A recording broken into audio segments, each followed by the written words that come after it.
Assalamu alaikum wa rahmatullahi wa barakatuhu. Nijar ƙasa ta ƙasa mai albarka. Nijar ƙasa Janar Darme Abdurrahman Chani. Zawar Baba Chani mun samu sauyi da dama. Mun yi hamdala, mun yi godiya, mun yi shukrallah. Kamar yadda kuka gani sama wannan hotuna, ita wannan mata ana ce mata Mama Keta. Ita ce take kula da tsare-tsare na Majalisar Ɗinkin Duniya a cikin ƙasar Nijar.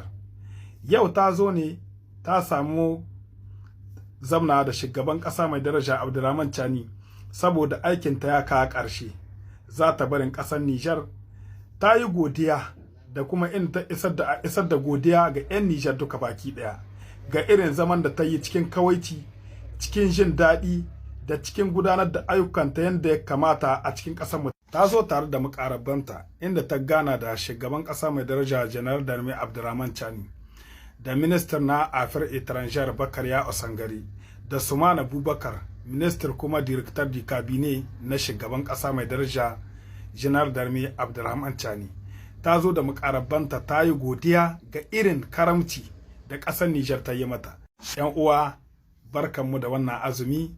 Allah ya samu sharuwa lafiya, Allah ya daga darajar Nijar da 'yan Nijar ya ba mu zaman lafiya. FDS masu ka tsaro wa ƙasar mu ta Nijar, Allah subhanahu wataala Allah ya dafa muku. Malumma masu yi mu ƙasar mu addu'a, Allah subhanahu wataala Allah ya ƙara raida da ku, Allah ya ƙara muku darajar ku. Amin ya hayyu ya qayyum. 'Yan uwa, assalamu alaikum wa rahmatullahi wa barakatuhu. Mu ci gaba da gwagwarmaya ba gudu ba ja da baya. Nijar kinnan dai, kuma shugaban ƙasa mai daraja Abdurrahman Chani Allah ya ƙara mai daraja da ɗaukaka.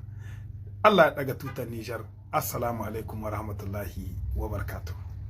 Ya Allah, iliminmu ya ƙure, ƙarfinmu ya ƙare, wayanmu ya ƙare ya Allah.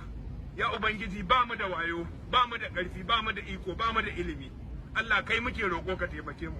Ya Allah, ka fidda mu da halin da muke ci. Allah ka cece mu, Allah ka cece arewacin Najeriya. Ya Allah, kana ganin yadda ake kashe musulmai. Assalamu alaikum wa rahmatullahi wa barakatuhu. Barkanmu da azumin da muke ciki. Allah subhanahu wa ta'ala Allah ya ba mu ladar shi. Amin ya hayya qayyum. Wannan bidiyo na sayo muna shine saboda mu tuni a baya. Wannan shine ake ce ma Bulama Burkarti.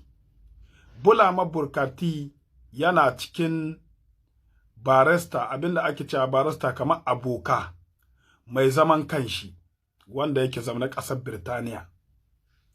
Bulama Burkarti lokacin da Baba Chani ya hito yi magana, yace 'yan Najeriya ana son a cutar da su, ana kashe su, ana walakantar da su, wani wuri an maida shi kamar na Turawa.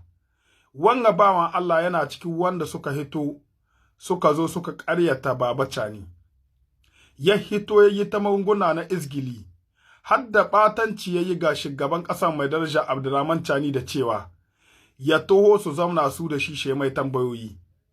To shine aka ce wallahi tabarma kumya da hauka ake naɗe ta. Bulama Burkarti ba ku ga komi ba. Fatan mu dai Allah Ubangiji subhanahu wata'ala Allah ya kama Najeriya zaman lafiya.